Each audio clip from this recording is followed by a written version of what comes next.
All right, good evening and welcome to tonight's meeting of the Lunenburg Select Board. The board began tonight in regular session. We moved to executive session and then recess for a couple minutes, so we are starting back up in our regular session. Today is Tuesday, June 20th, 2023. The time is 7:01. Please stand. The link. I don't know if it's... For the Pledge of Allegiance. I pledge allegiance to the flag of the United States of America and to the republic for which it stands, one nation, under God, indivisible, with liberty and justice for all. In accordance with the requirements of the open meeting law, please be advised that this meeting is being recorded and broadcast live over the Lunenburg Public Access channel, on Facebook Live on the Public Access Facebook page, and will be uploaded to the Lunenburg Access YouTube channel after the meeting. The agenda lists all the topics which may be discussed at the meeting and are those reasonably anticipated by the chair. Votes may be taken as a result of these discussions. Not all items listed may in fact be discussed, and other items not listed may also be brought up for discussion to the extent permitted by the open meeting law. We're going to begin tonight with some public comments. I'm also going to make a note that following public comments and before our 7:15 appointment, we will be discussing and voting on Chapter 269 of the Acts of 2022 regarding the 5% local COLA option for the Worcester County Regional Retirees. We can take public comments now for those, or we can take public comments during that discussion. If after the board has an opportunity to discuss, I will provide an opportunity for public comments before the board takes a vote. But you can make those comments now, or we can make them again when we get to that point in the agenda. All right, any public comments this evening from the board? No. All right, seeing none, any public comments from the public? Please. So I don't know if this is public comment or not. Mark Bursch, 20 Buttonwood Place, Chairman of the Board of Water Commissioners. I watched your meeting of last week and the discussion on ARPA funding, and it seemed like there were still some questions regarding the requests from the Water District for the ARPA funds. So I did my best to write those down, and I have some answers. I can do them in a form of a public comment, or if you wanted to have a discussion or however you would like to do it. I don't know what you could do with the format. We aren't on the agenda tonight. I think that one of the members, the member who's not here tonight, I should have announced that we are not joined tonight by Renee. She has a conflict tonight. The member who's not here would probably benefit significantly from the discussion. Okay. And so I would recommend that perhaps if you send them in an email that gives us time to digest, we can ask to provide any kind of written comments if that clarifies anything. And then if there's still confusion, we can schedule a joint meeting with the Water District. Okay. But I think that may be the most expedient use of all of our time.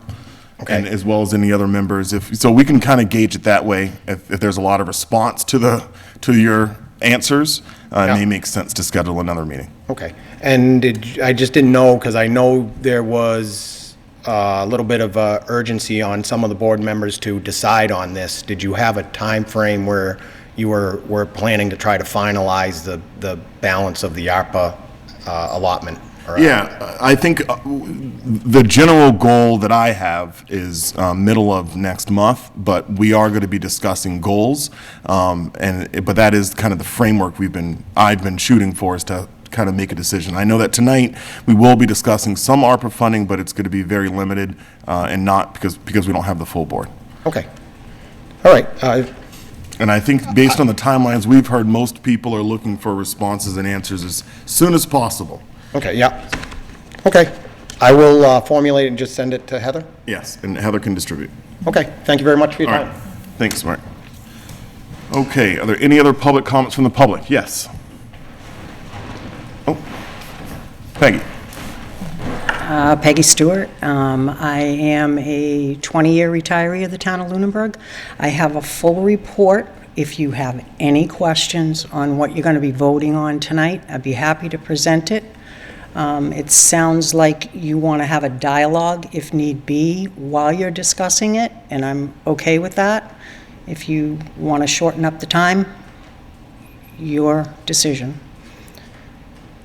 I think that could be appropriate that when we get into this discussion, if there's questions from the board, if you're available, that we'll call you up for clarifications. I will be right here, and I have the count from Worcester County Retirement up to date today, if that is something that you would like to hear to help make your decision. Okay, 2 votes are needed. all right, Lunenburg's one of them. all right. Do we have any other public comments? Yes.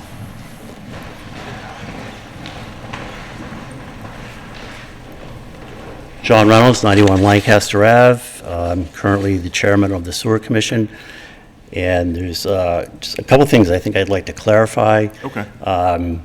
If you want additional information, we can, since you're waiting until the middle of next month, you said, before you make your decisions about ARPA.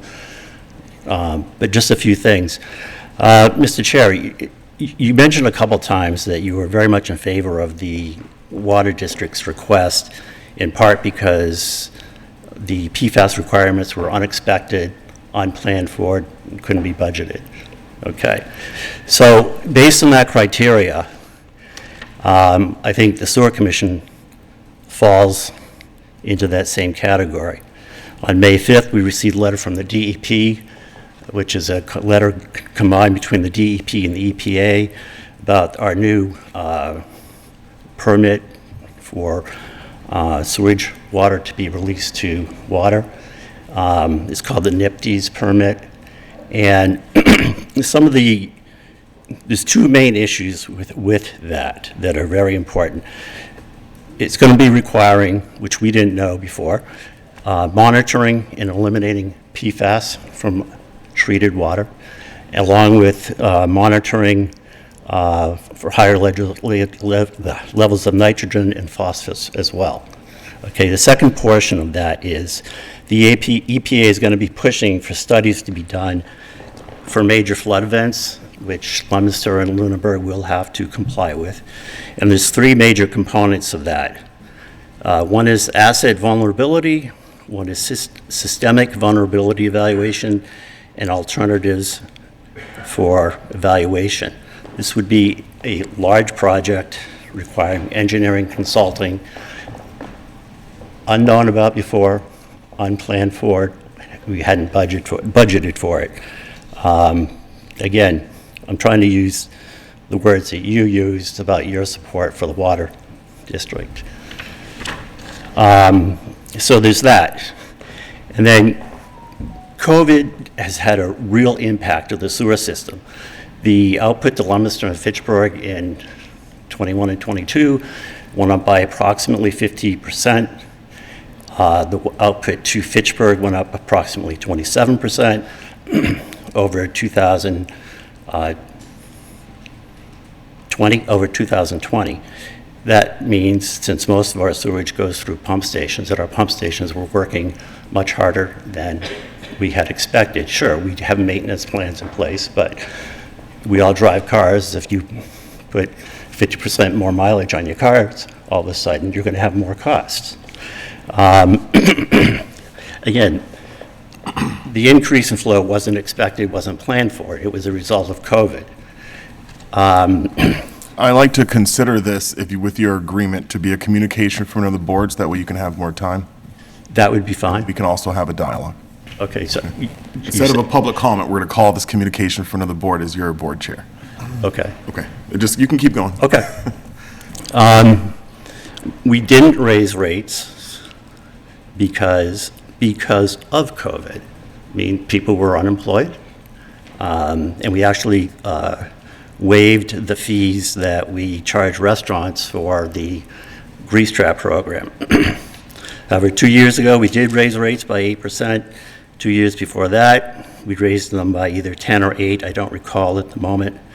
And we're expecting higher than normal delinquency rates this year.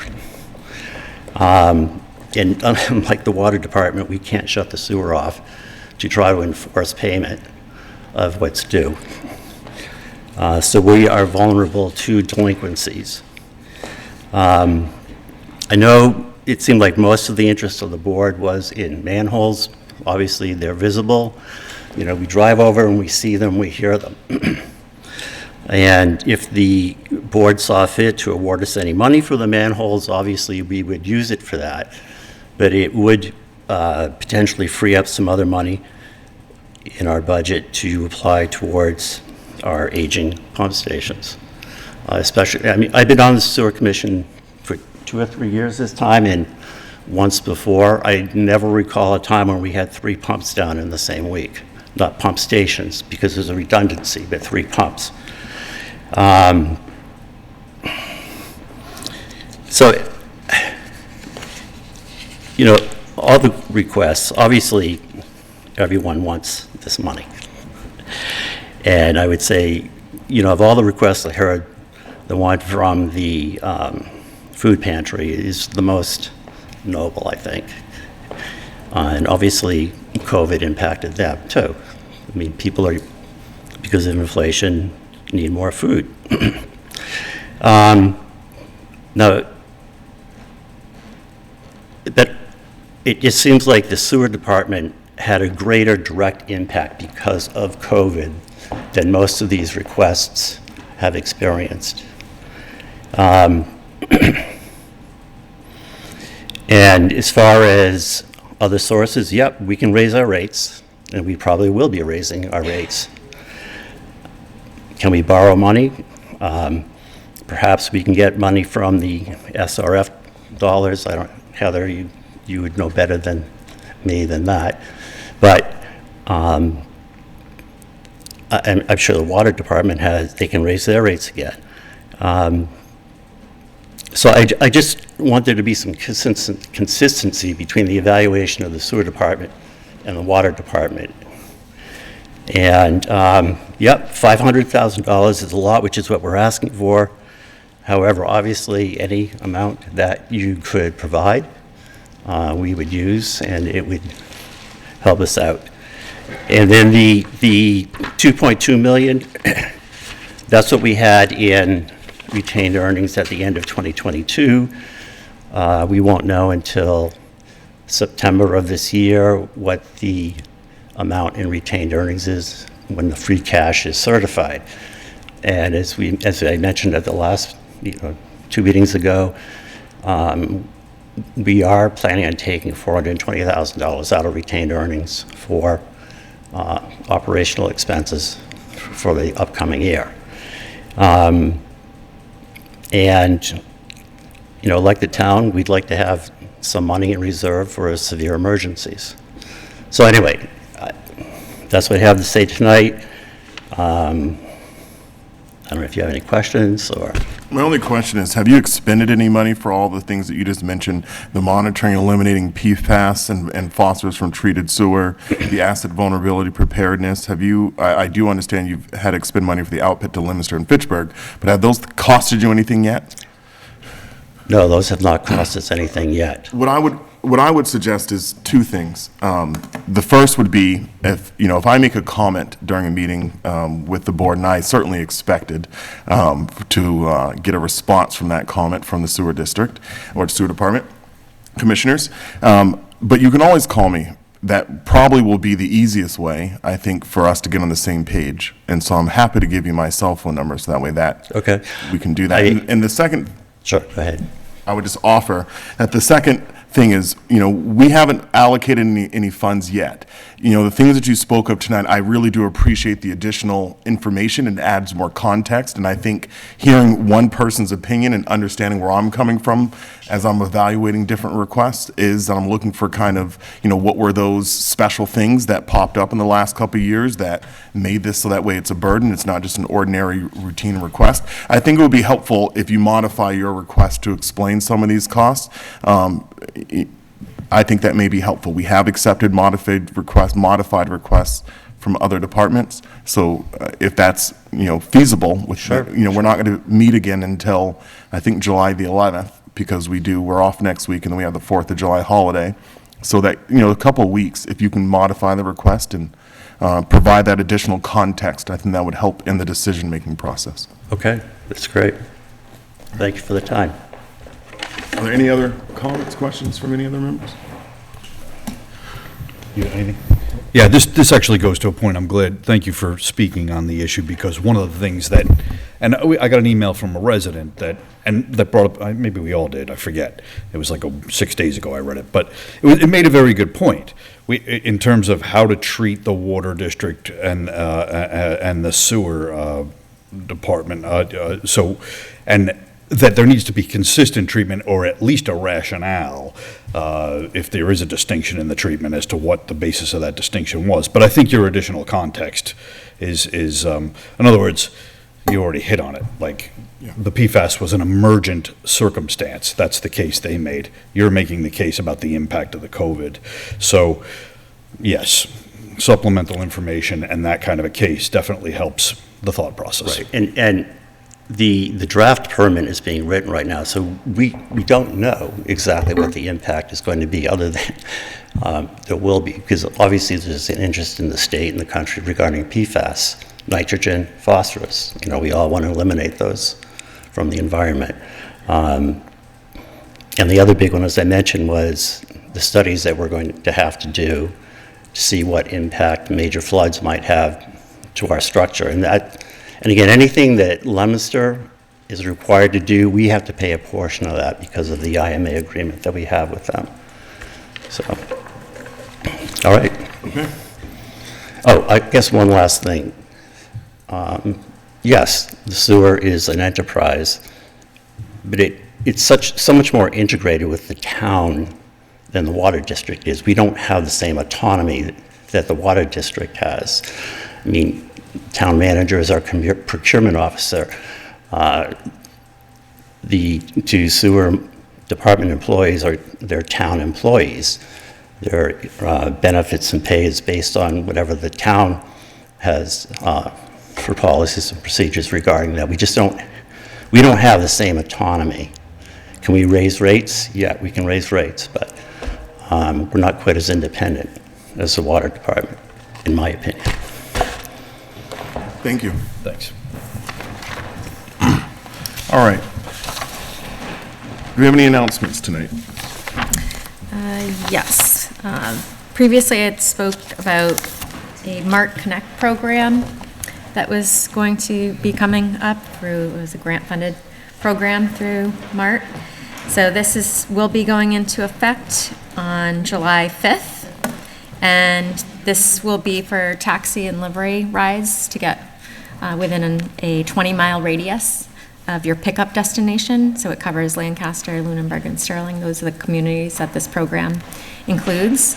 And it's from 5:30 a.m. to 10 p.m. daily, and Monday through Friday, 8:30 a.m. to 4:30 p.m. You can book rides at 1-800-922-5636, option 4. And it's so curb to curb pickup. Okay. It's open And to, this is open to all residents. The youngest, I think it was 8 years old, which, but it's 1 to 10 miles is $3 a ride, 11 to 15 miles is $4 a ride, and 16 to 20 miles is $5 a ride. Wow. So it's very affordable. This has been put on social media. I believe it's on our website as well, but we're trying to do as much outreach on this as possible. Well, thank you for that. Any other announcements tonight? Just the farmer's market is every Sunday from 10 to 10 to 1 p.m. And band concerts begin on July 10th on Mondays. Okay. All right. Well, thank you for that. July the 10th. That's a good thing to note for the band concert starting. I think Mr. Alonso's going to be there. absolutely. All right. Any other communications from other boards? No. All right. I don't see anyone for our 7:15. I'm not sure if Christy Schwinn, I can't see the rest of that last name, On the Zoom. on Zoom. Yeah. Christy is with the water district. All right, so we're going to take our 7:15 appointment when they come. And we're going to just modify our agenda a little bit to discuss and vote on the Chapter 269 of the Acts of 2022 regarding the 5% local COLA option for Worcester County regional retirees. At our last meeting of this, at last week's meeting, we had a request from Mr. Franco, and the rest of the members were in agreement to hold on a decision for this. Do you think that you've had your questions answered, or is there any more time that you need to kind of think through this? I think I am now prepared. I just wanted the week to just let it swirl around and understand it more, just to be informed before pulling a vote. So I'm there now. Okay. So I'm going to go down the line. I think that if there's any questions or comments, this is the discussion piece of this. Any questions or comments about what we're doing, why we're doing it, should we do it? I have one question and then one comment, or maybe two comments. The first one is the cost impact projection that's in our Google Drive. Is that to Lunenburg or to the whole? To Lunenburg. It is Lunenburg. Okay, I just wanted to be sure of that. My comment is I would probably be, I personally would benefit from hearing Ms. Stewart's presentation that she talked about. I'd like to hear that. That would be, I mean, in general, I am in favor of what is being asked, but I would like to hear the presentation if the chair would allow. Of course. And before Peggy comes forward, is there any other questions that we may have specific to this? I think it's a fair request, given inflation and the increase in the cost of living over the past couple of years. So I don't have any other questions, but I am interested in hearing more. All right. Peggy, if you wouldn't mind coming forward and just explaining a little bit, it sounds like there's board support for this, but if you wouldn't mind giving us some clarification tonight I would on love how to. this came about and what you had prepared for tonight, that would be helpful. So, Peggy Stewart, I got a letter in the mail from Worcester County Retirement in January telling me as a current retiree that I was eligible for an additional 2% COLA. Governor Baker had put it on the docket, and it was voted, as Heather said last week, in November, that first off, the Mass State teachers would get it by law. They've already received the 2% additional COLA. If you were a town that was self-funded, your Board of Selectmen or mayor had the vote. They could vote yes or no. But if you were in a regional retirement group, like we are, Worcester County Retirement, then you had to jump through hoops. So first, the regional retirement group had to vote to say, okay, we'll let the cities and towns vote. But then they put the caveat on that 2/3 of each regional retirement system had to vote yes for it. That's a really hard thing to do when I know Heather, I'm sure her office tried to contact Worcester Regional Retirement.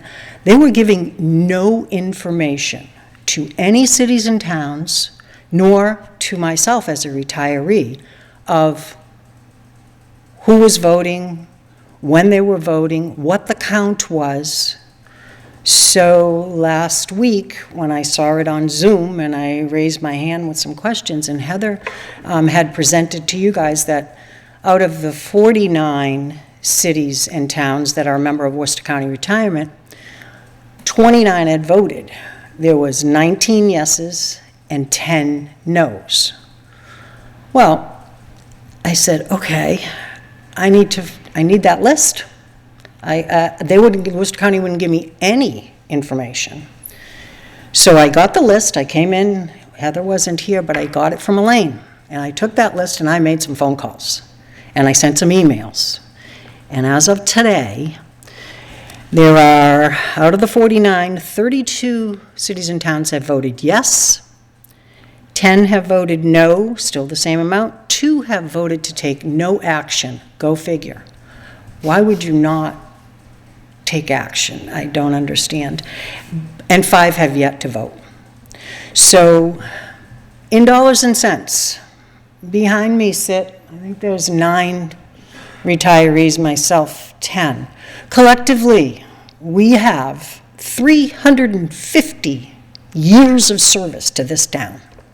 This 2% COLA is meant to help the retirees, that it's only going to the first 16,000 of our pension. It's a maximum of $320.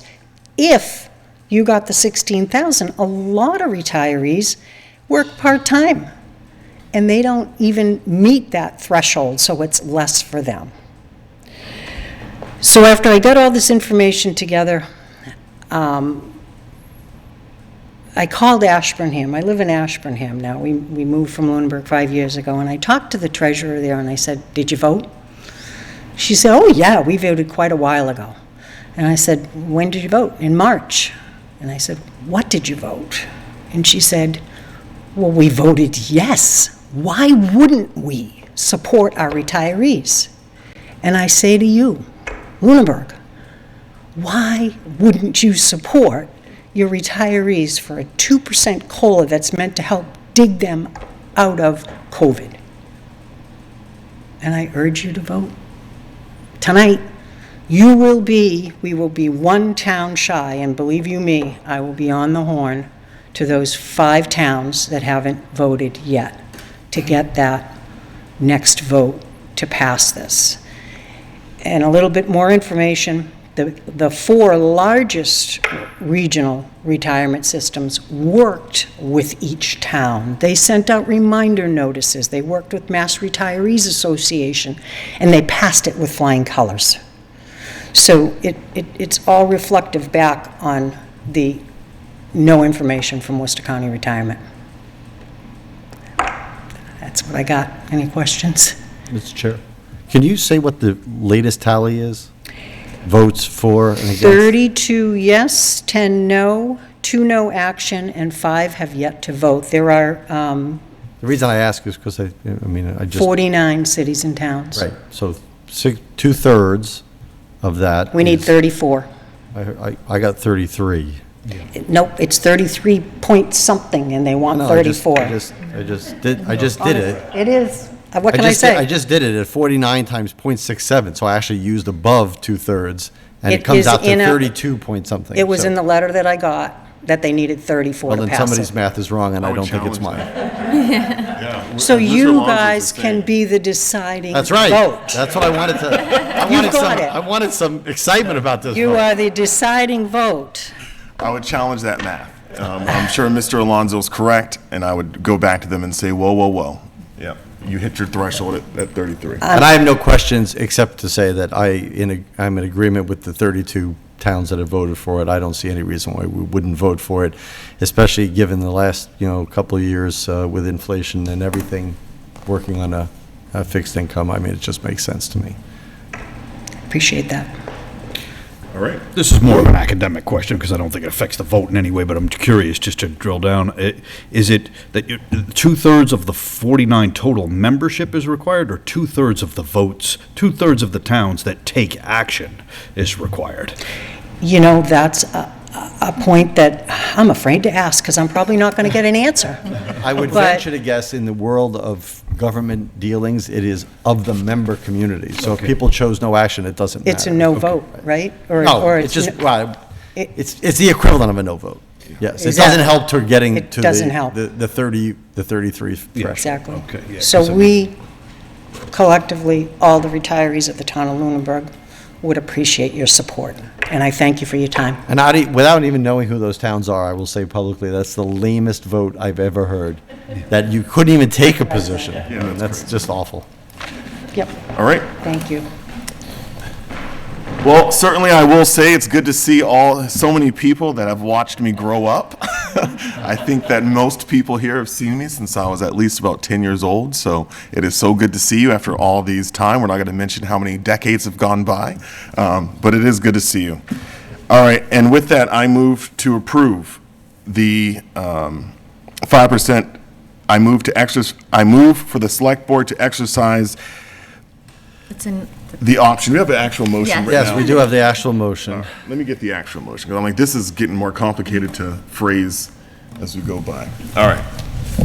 I move to accept the provisions of Chapter 269 of the Acts of 2022, which, consistent with the Worcester Regional Retirement Board's December the 20th, 2022 vote, will provide for an additional 2% cost of living increase for eligible Worcester Regional Retirement System retirees, retroactive to July the 1st, 2022. Second. Any additional discussion? All in favor, please say aye. Aye. Those opposed, no. The motion passes.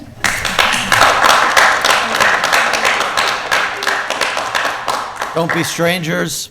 Let me see you once every, I don't know, some people I've seen recently, some people not so much. All right, good to see all of you. Thank you.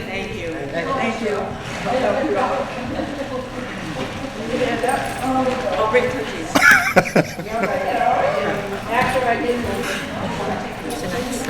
If Anthony's not here. Yeah, I don't see anyone from the local here, so let's, anyone waiting, no, let's hit your interviews and ratifications real quick. Okay. All right, I still don't see a representative from Nwoco here, so we're going to go ahead and move to our interviews, appointments, and reappointments to the town manager. Settle down.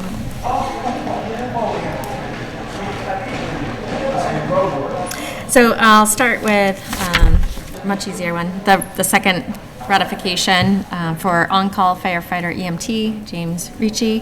He retired this year, so this would be him coming back as an on-call firefighter EMT. I'm asking the board to ratify. Have we checked his qualifications? All right. Any discussion, questions, comments? No, of course, it would be great. I mean, we just saw Chief Bourgeois, who's now doing details for the police, and now we have, a retired captain becoming an on-call on. I mean, we're going to have a discussion about what retirement actually means in this town. But no, I think it'd be a great addition. I mean, he has all the history, and it's great having him serve in town again. Will you make the motion? I will. I move that we ratify the town manager's approval appointment of James Ricci for on-call firefighter / EMT. Second. Any additional discussion? All right, as many as are in favor of the motion, please say aye. Aye. Those opposed, no. All right, the motion passes. And to the town manager again. Thank you. So the second ratification is for the Conservation Administrative Assistant, Ashley Denio. And Ashley, And can you remind us, just for this role, is this different than the conservation agent? yes. Okay, and so This this is is a new, administrative assistant. is this a new position or just a It's new filling a fill? vacancy. It was new last year. It's a 10-hour-a-week position. Yep. So we had received 24 applications for this position. 6 people were asked for interviews and 4 accepted interviews. Ashley stood out as the top candidate.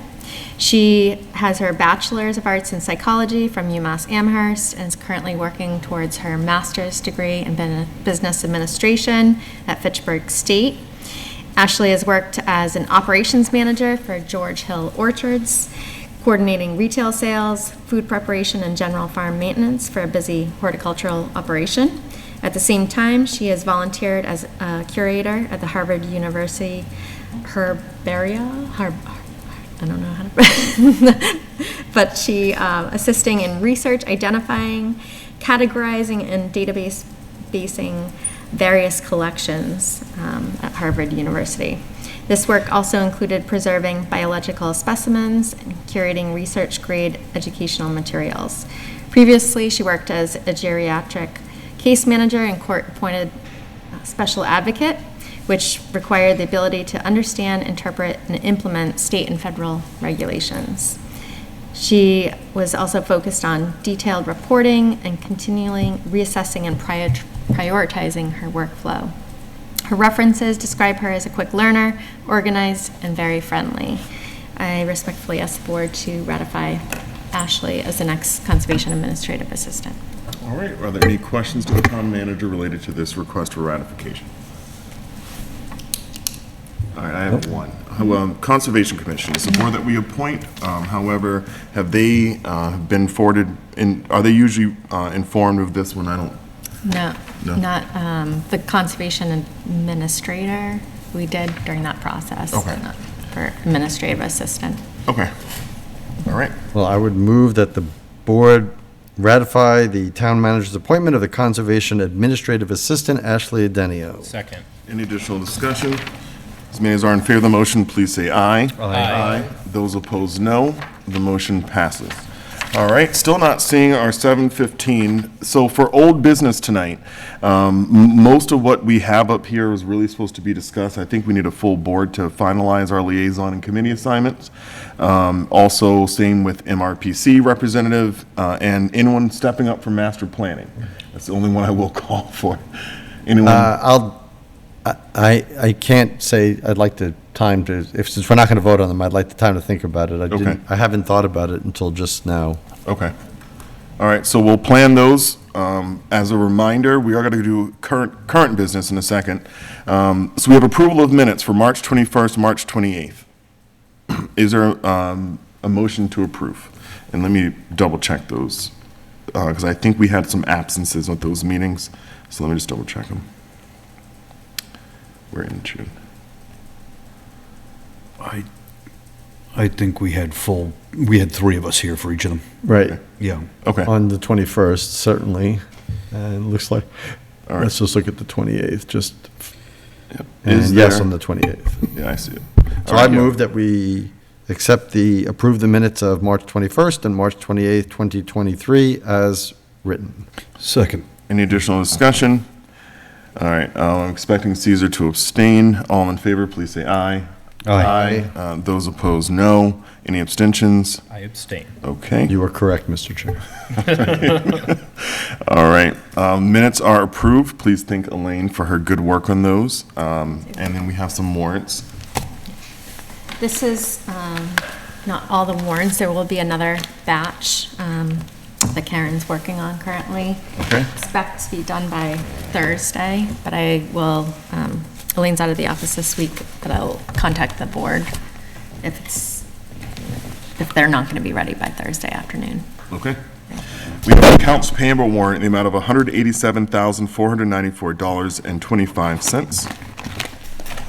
We have a payroll deduction warrant in the amount of $877,891.43. We have a real estate refund, and sounds like this is related to some work from the Board of Assessors in the amount of $464,059.65. And then we have a teacher's lump sum payroll. This is the people getting paid out for the summer, I'm guessing. Yes. All right.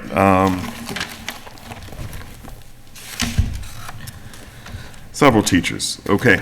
This is a teacher's lump sum payroll in the amount of $364,284.93. We have a payroll warrant. This has gone up a little bit, in the amount of $982,327.93. And as Heather noted, we will have additional warrants made available potentially on Thursday, and if they won't be, she'll send us a communication. Any committee reports this evening? I know we haven't reassigned our committees, but I'm assuming we're all kind of just doing the ones we've all been doing. So any new committee reports this evening? Nope. We did assign some of them, so I am the liaison for the planning board now. Yeah. So apologies, my handwriting is terrible, so I'm going to try to decipher what I wrote down last Thursday. But they did have their master plan kickoff event. It was well attended. It was interactive. They had breakout sessions. So I just want to go over some things. So issues that attendees brought up during those breakout sessions include lack of sidewalks, connecting different areas of the town with different modes of transportations, so like bike lanes to connect roads with parks and conservation land. People spoke about suburbanization and the desire to be mindful of developing a new character with the growth and development going on. Can you explain that? What does that mean? So we're moving away from being mostly a rural community with a lot of development that's going on, and we are essentially becoming a community that feels more like a suburb. Of? Well, it was said that we were a suburb of nowhere.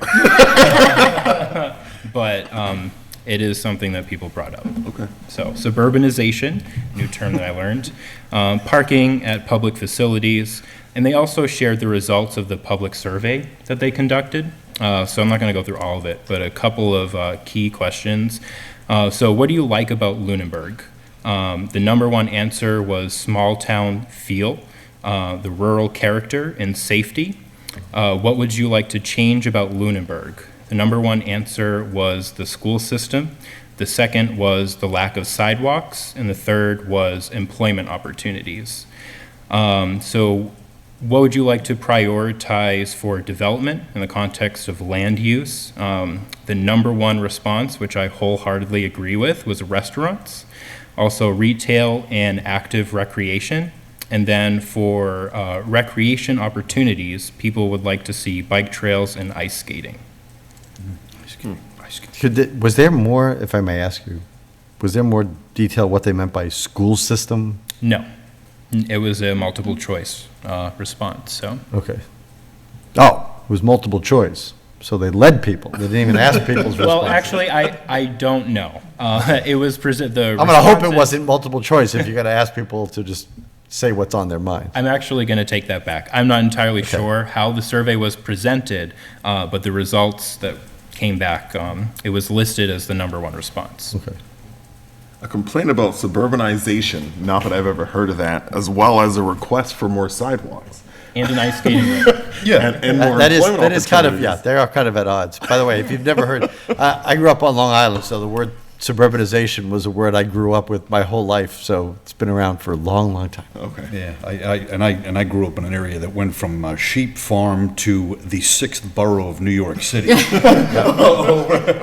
a 40-year And period. where I lived was about the same, well, actually, a touch further than to New York City than we are to Boston. So when you say, I'm assuming you said jokingly, a suburban area of what? Clearly, the answer is Boston. Yeah, clearly it's Boston. Yeah. Boston's too far, Worcester's too small to have suburbs, and Well, their suburbs are more like satellite, like, so Uxbridge and stuff like that. All right. Okay, any other committee reports tonight? Thank you for that committee report, Caesar. Any other committee reports tonight? All right, we modified the agenda tonight and request for ARPA funding for 2024. So the intent here is not to revisit a lot of the ARPA topics, but I want to turn to the town manager, and this is related to the Board of Assessors. You want to present this? Or would you like for me to Certainly. start it? So we went out to bid for our revaluation, which is, needs to be done every 5 years. And we received one proposal last week for $112,000, which we budgeted approximately, we have within the budget about $45,000 to do that work.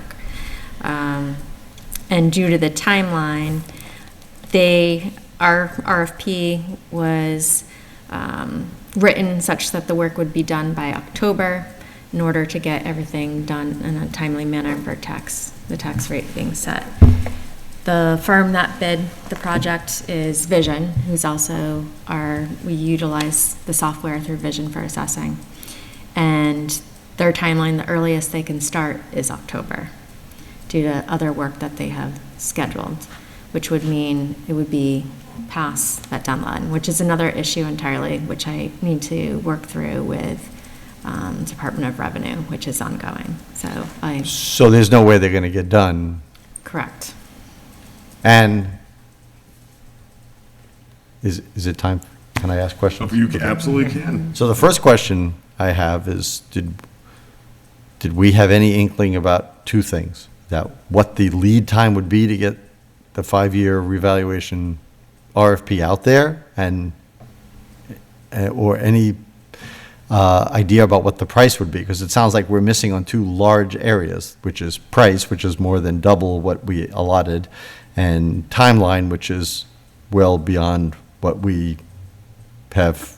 When they start at the day you want them to finish, so I'm just trying to figure out how we got to here. Price, no, certainly there was no indication it would be that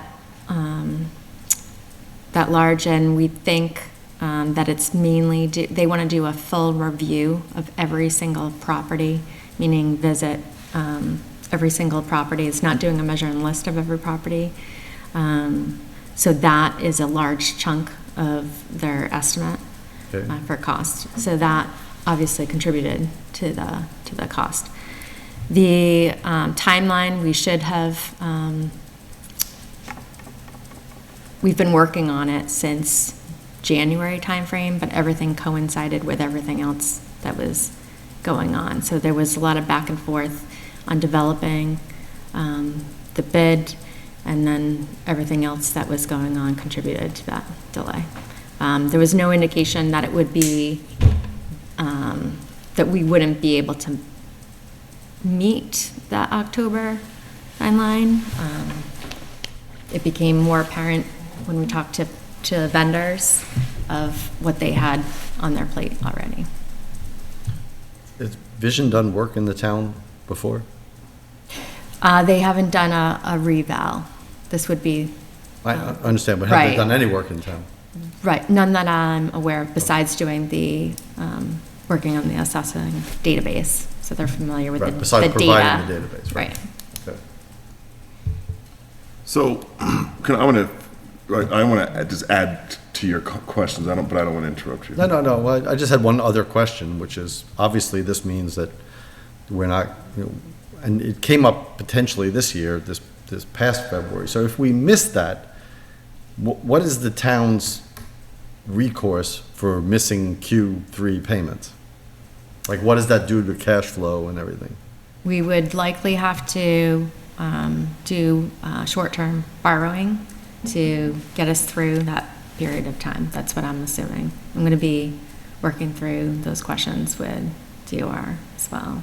And I'm looking to file for any kind of leeway with DOR. But that would be the implication. I worked in a community before where they weren't on a quarterly basis, and that's what was done for, to make it through the fiscal year. And that's almost $18 million that we get a quarter, right? Isn't it like 18 million? No, like 40, like No, quarter. like 10 million. 10 million a quarter? Yeah, I think because our raise was like just under 40 million this year, so it would be 10 million a quarter. Still a lot. From tax revenue, I think it was 33 for the year. Okay, so a little less than that. Yeah, So closer to 7.5, 8. But still, I mean, It's still, yeah. it'd be interesting to know what that's going to cost us. I know we have some millions sitting in the bank, but can we touch any of that temporarily? What would be the requirements to touch it? Not at this point in time. We'd have Yeah. to wait for a town meeting vote. Okay. Yeah. So we When might need a gear up. We need a town meeting vote anyways to finalize our budget. Yep. All right. So this would then mean that we would collect taxes roughly July. Estimated tax bills would go out, they're going out this week. Yep. So, So August, November, we'd get money, and then we don't get any more money until, May people 1st. aren't required to pay. they're not until- required to. Right, What will but most some people mortgage still companies do. When mortgage companies get the note, they're often still paying though, right? Right. So, Estimated Yeah, taxes, but, right? yeah, yeah.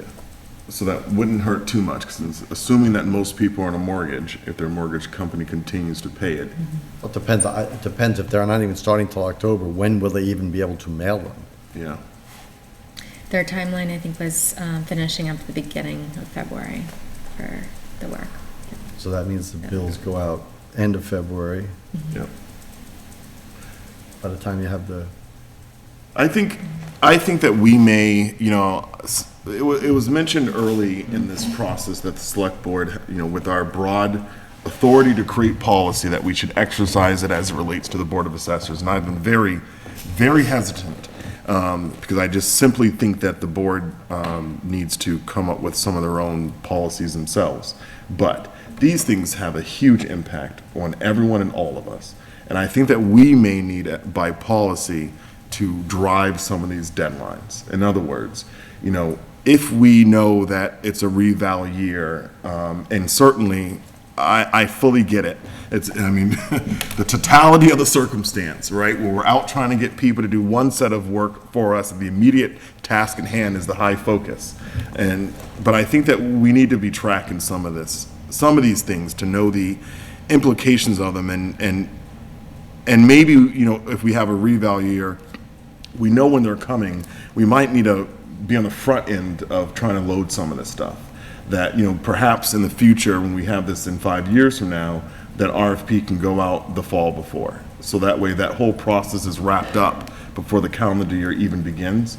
I'm looking at you, Tom, because I think this may be stepping over our bounds just a little bit, or flirting with them. Oh, yeah, no, I think it's, what you just suggested is way over our bounds. Okay. But I would also state that, you know, nothing has changed in how taxes get done. And yet, I mean, this year was a real banner year, I gotta tell you, for taxes. So, and it just continues. I mean, like, we know we're gonna have a revaluation year. I don't see any reason that can explain how we're so far behind. I mean, the price I can get, because I'm sure that Vision knows what happened in the town, and they're like, you know what? We're not doing just a, you know, leaf through the card catalog. We're gonna do a full property card for everybody. Great, we need that anyway, because obviously after this year, we have to do a major league reset. So the price I can get by. The fact that we didn't plan far enough in advance to get somebody, when we know at other meetings that we've had that assessors and assessing companies are in short supply and high demand in the state, that gets to be a little harder to swallow, I have to say. Yeah. Who drives the train? Is this driven by, as far as procurement, is it driven by us and the town manager? Is this driven by the Board of Assessors? Like, who's driving this train? I would say it's between the town manager and the Board of Assessors. It's really, I'll take responsibility for this. I mean, ultimately, it's me. I'm the chief procurement officer, so. Falling, I never have a problem with people falling on the sword. However, it's not always helpful. So what I'm trying to understand is how do we not have this dynamic occur in the future? Because this dynamic was really, to me, the totality of the circumstance. Being on this board, I have a lot of comments about the role of the town manager and how overly expansive it is. That I think we've taken a lot, I don't want to get too off, I think we've given too much to one role. And I think that we did it with eyes wide open, with the intent, because I remember sitting on the Charter Review Committee, and the intent was clear, to have someone who can hold other people accountable and responsible. But I think the default has been, now we have given one person full responsibility and full accountability for way too much. So I don't disagree with that at all, and while I applaud the town manager taking responsibility, I think it's a shared responsibility, and I think it's a responsibility that she's taking because again, I mean, I've said this, we have a board that does not take a leadership role. That board should have been hounding for the RFP to go out, you know, in November, in last August. You know, this is what their purview is, to make sure this happens. I agree. So the fact that the town manager is willing to take responsibility, I'm like, that's fine. I mean, I don't think it's a blameless position, you know, that there's no blame, but I don't think it's the preponderance of the blame either. I want to be clear on that. So, you know, that's the problem we have to remedy. Like, we have a board that needs to get a hold on the reins of what they do. Because in the past, when everything went smoothly, I said this at the January 17th meeting, nobody cares. Nobody looks under the hood. If everything, they expect their tax bills to go up, they get up, they look them, they go up and everything. But now, when we looked under the hood, you know, what the investigation report is going to show is that, like, every step of the way, nobody had their eye on the store at all. Yeah. So, and I don't say that lightly, by the way. You know, these are serious, I want to say charges. These are serious responsibilities I'm leveling, but I've seen it firsthand. It's true. yeah. I think that our policy-making authority is limited when it comes to the roles of the Board of Assessors. I do believe that, but I also think I also think that while I appreciate the town manager, I could fully agree with you that we have on our agenda every meeting communications from other boards. I often think, like, what would I do if I was in this situation? If I was on the Board of Assessors and I knew this was coming and I didn't know that an RFP was out, I would be at this meeting every week. You're taking up this time, just like everyone else takes advantage, well, not everyone, but just like people take advantage of the opportunity, I'd be right here doing it. Right. And I feel like we've been dragging, we've been leading the train a lot with the Board of Assessors, a lot. And I know that there's been an election. I know Jack Rabbit's probably gonna be texting me in a couple minutes here. But we really need the board to be pushing a lot of this stuff and following their own deadlines. And the town manager is the backup, but I mean, just to be clear, I mean, did the Board of Assessors at any point in time prior to today, let's go prior to May the 19th or 20th, whenever the election day was, did any member of the Board of Assessors at any point this year reach out to you about where we were at with this RFP? No, it's been internal conversations. And that to me is the problem. So one of the things we can do as a board, and it's, again, we don't have any ability to make any elected board comply, but I would say, you know what, from here forward, we'd want to see what your annual agenda is. You know, especially on a year like this. I mean, on a year that doesn't have, a 5-year reevaluation or a 10-year reevaluation, that's different. But on a 5-year, it's like, what is the agenda? When are you going out for this? What is the marketplace like for people doing this work? These are all important things, and we could ask for that. Yeah. They don't have to provide it. We can't force them to provide it, but we can certainly ask. Do a Board of Assessors have to be elected? Somebody asked me that. I believe by state law, they may need to be. Okay. But we'd have to look. All right. Because I wonder if that would help a little bit. I think that the boards that, I don't want to, obviously elected officials, I mean, I take advantage of being elected sometimes when I say whatever the hell I want to say, because I know I can say it. But sometimes I think when we have boards that are appointed, there's a little bit more oversight. And I think we are pretty hands-off, but I think there's the knowledge that it's not the process that you have to go through for everyone else, that we can call in the boards that we appoint and ask them to report to us. We can do a little bit more with them, and it may make more sense then to move this one to one that we appoint. Because to me, some of this, like, how do you hold an elected official accountable, but at the same time, how do you make a position appealing to someone to want to even run for it in the first place? And if we keep, beating up on the Board of Assessors, eventually no one's going to want to be in the role. And so I think we got to change that dynamic a little bit, that may be worthwhile looking into. Well, I mean, one of the things through asking, through the board's vote of getting the investigation committee, and everybody at other meetings have offered to say, if you need help in something, then come to us and we'll work it out. But I mean, we don't even get that.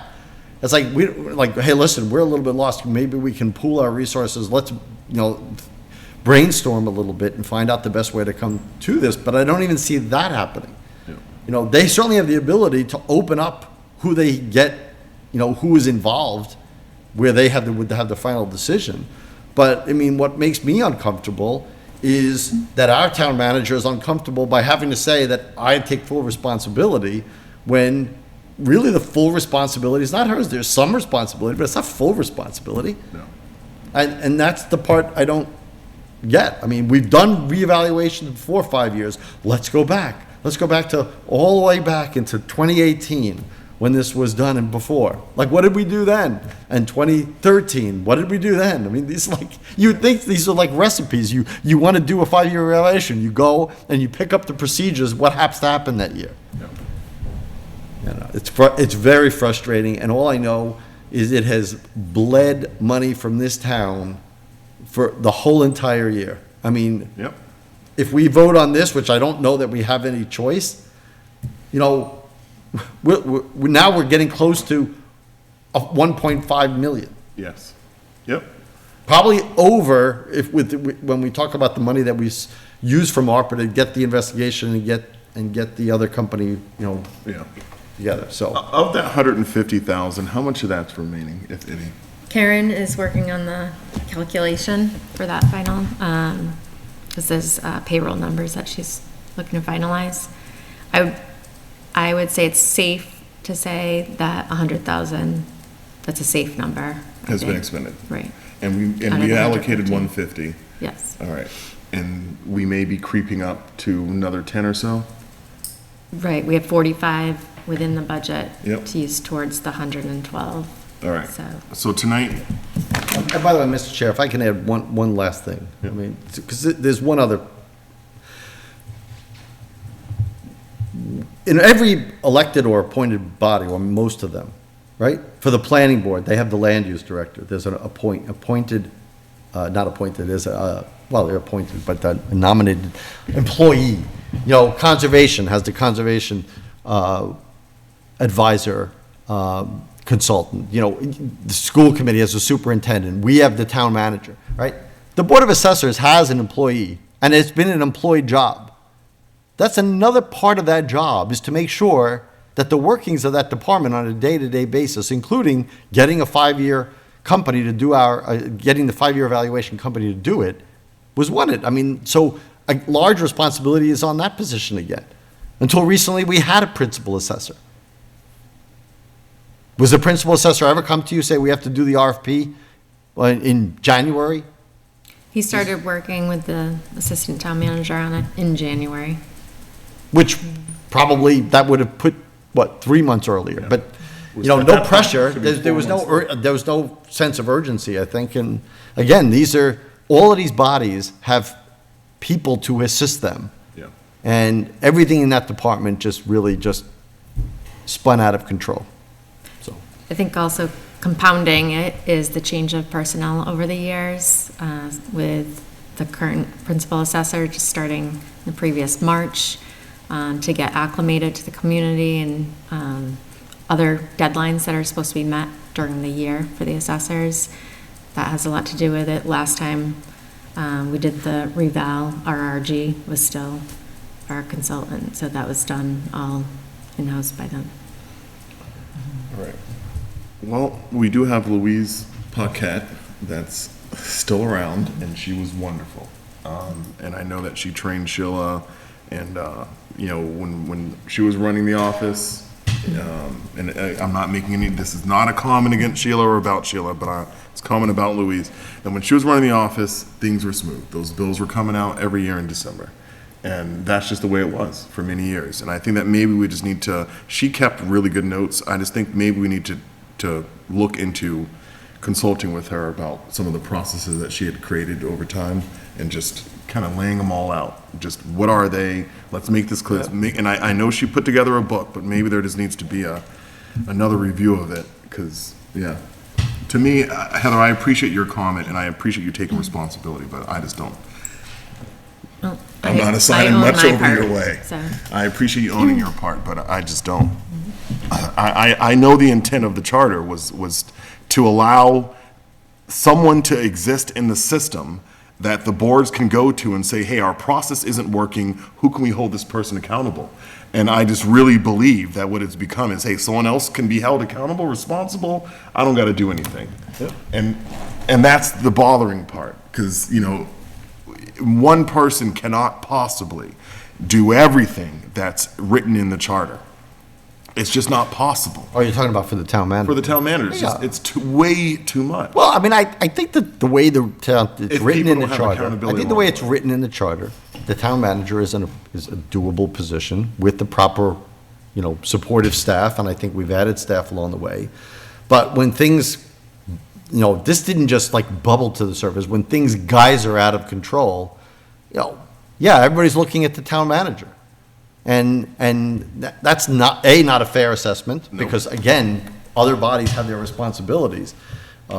So we have to make sure that those bodies, either keep their departments in control, or we offer help and say, listen, what do you need to get this under control? Because clearly this ain't working. No, yep, I agree.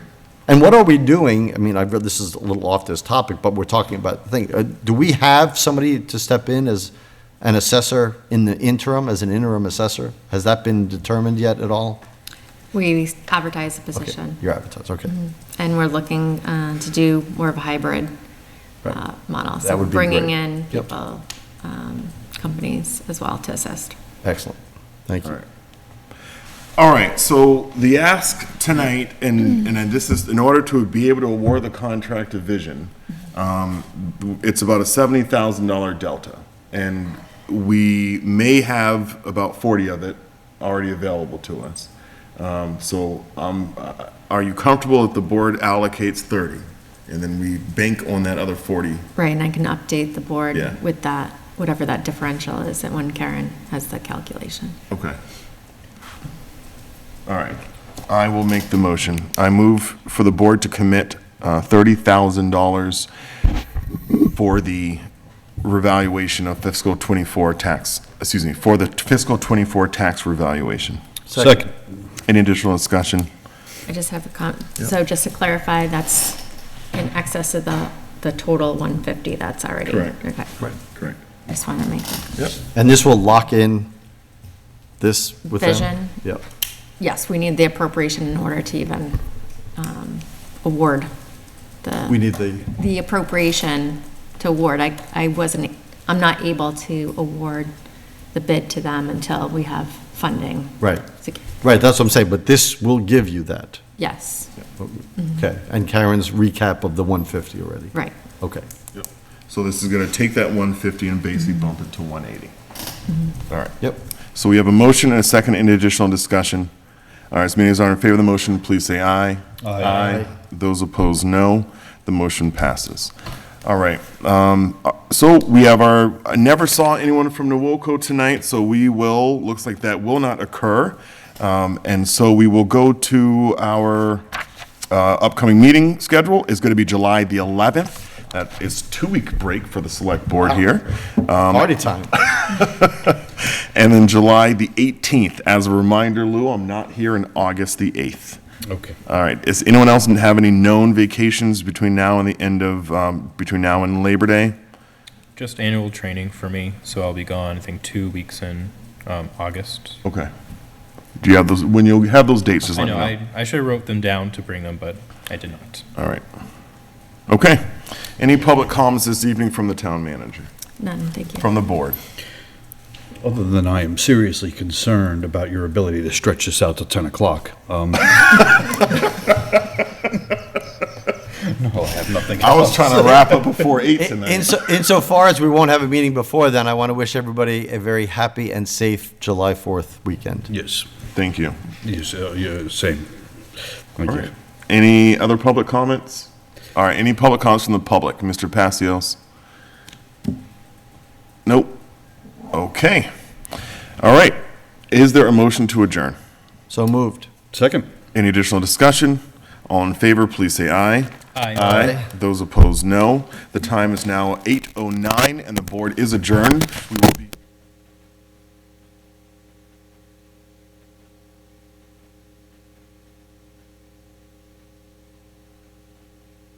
Recording stopped.